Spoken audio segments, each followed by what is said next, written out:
Is life pushing you around? Does it feel like everything is out of your control? Every day is a new battle. But what if we told you that there is an indomitable force hidden within you that can calmly face all these difficult situations? Today, we will talk about the 3 secret keys of Stoicism, which will completely change your life. These 3 principles are intertwined in such a way that if you exclude one, the other will remain incomplete. We will learn how to keep your attention in the right direction, how to be prepared for unexpected shocks, and how to not let your emotions control you. Want to awaken that power of self-discipline within you? Then stay with me, because this video is going to be the most important turning point in your life. Number 1, focus on what you can control, not what you can't. Life is an unpredictable journey where we constantly encounter countless events. Some of them are within our control, and some are completely beyond our control. This first and most important principle of Stoic philosophy teaches us how to understand this difference and achieve peace of mind. The Roman Emperor Marcus Aurelius, who was a great Stoic philosopher, famously said, "Only you have the power to take away your peace of mind." He explained that no external event can harm us unless we allow it to destroy our inner peace. Let's illustrate this point with an example.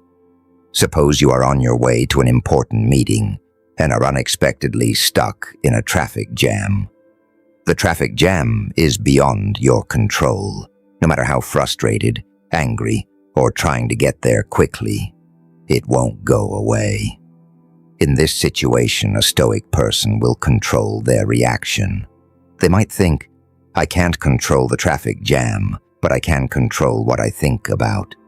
They might use this time to listen to some audiobooks, practice mindfulness, or just wait quietly.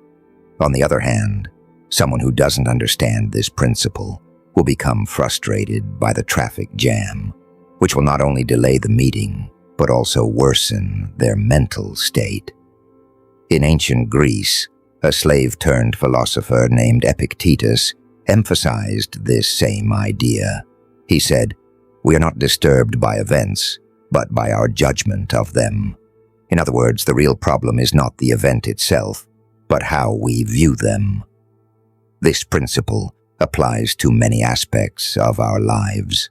For example, when someone criticizes us, we cannot control the criticism, but how we respond to that criticism is entirely within our control. We can either learn from it, or we can ignore it and go our own way. The essence of this philosophy is to focus your energy and attention on things that you do have control over: the weather, the economy, the attitudes of others. None of these are things you have direct control over. Worrying about these things will only drain your mental energy. Instead, focus on your own actions, your reactions, your efforts, and your perspective. A thought-provoking question. Do you often worry about things that are beyond your control? If so, how do you think you can shift your focus to something more productive? Share your experience in the comments. Takeaway message.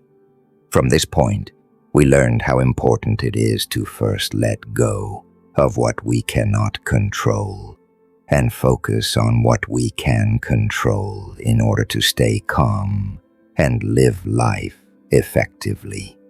This conserves our mental energy and helps us maintain inner peace. Number 2, practice negative visualization. First of all, negative visualization doesn't mean being pessimistic or always thinking about the bad.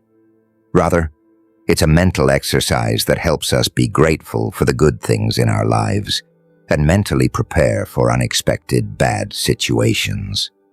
The Stoics believed that when we can't be content with what we have, we only increase our misery.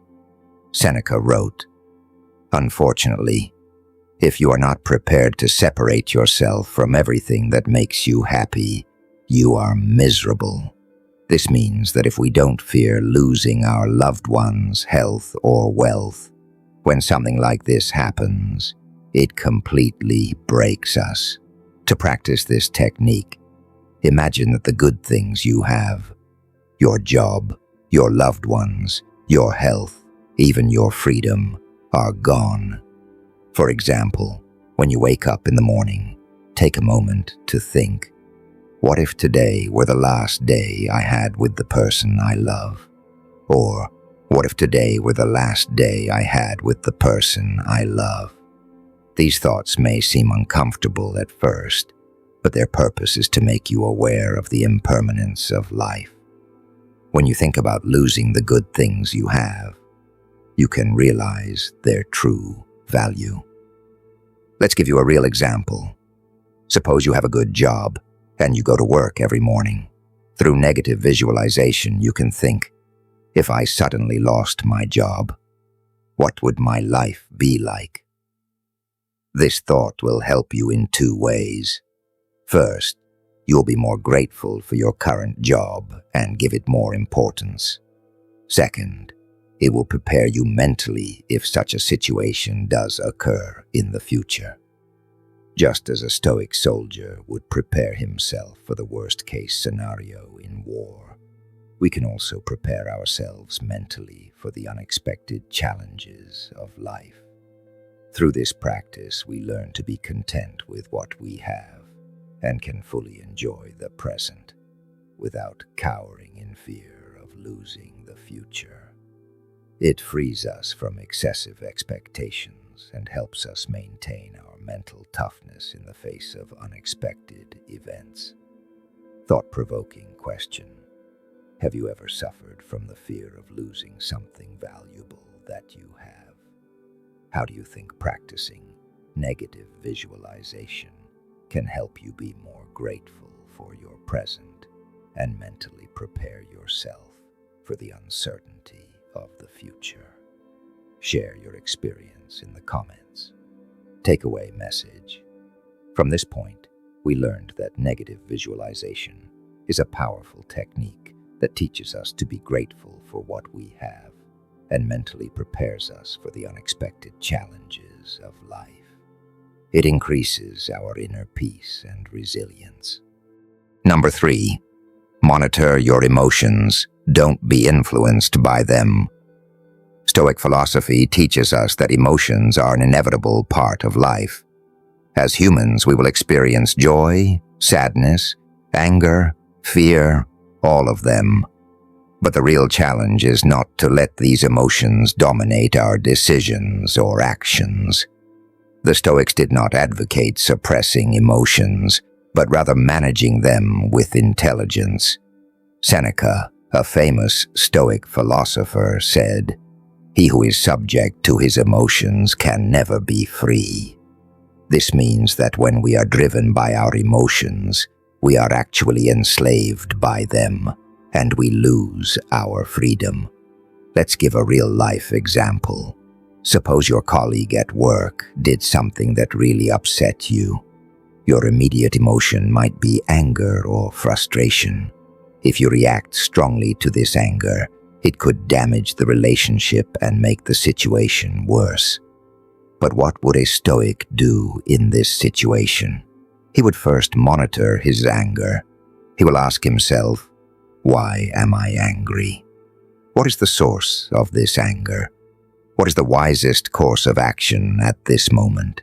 He may pause, take a deep breath, and assess the situation with a cool head. This observation and self-control will allow him to respond in a way that is more constructive and beneficial in the long run. Another example is fear. We may feel fear when a new opportunity presents itself. If this fear overwhelms us, we may miss the opportunity. But if we observe fear, understanding that it is just a feeling, we can face it. We can take action despite our fear. The Stoics believed that our emotions often stem from our irrational beliefs or judgments. When we judge an event as bad or terrible, we develop negative emotions. The first step in controlling our emotions is to recognize these judgments and question them. Just as a judge sets aside his emotions and makes a decision based on facts and evidence, we too should keep our judgment alert amidst the flow of emotions. Thought-provoking question: have you ever been in a situation where your emotions made you do something that you later regretted? What did you learn from that situation, and how do you think you can respond better in the future? Share your experience in the comments. Takeaway message: from this point, we learned how important it is for our peace of mind and freedom to observe and manage emotions rather than suppress them. By understanding our emotions, we can make more informed and effective decisions without being influenced by them. Today we dived deep into Stoicism and learned how to calmly face every challenge in life with self-discipline. We saw how to let go of what cannot be controlled and focus on what is in your control, how to be grateful for what you have, and be prepared for unexpected situations through negative visualization, and how to observe your emotions and make wise decisions without being influenced by them. Remember, each of these principles is a step in awakening your inner strength. Life can be difficult, but your response is in your hands. Awaken your inner philosopher. If this knowledge has lit a fire in your heart, then show your support by liking this video. Let us know in the comments which practice of Stoicism has had the most impact on your life. Share with your friends so that they too can realize the power of this discipline. And subscribe to our channel for more such inspiring Stoic philosophy, because your spiritual growth is our goal.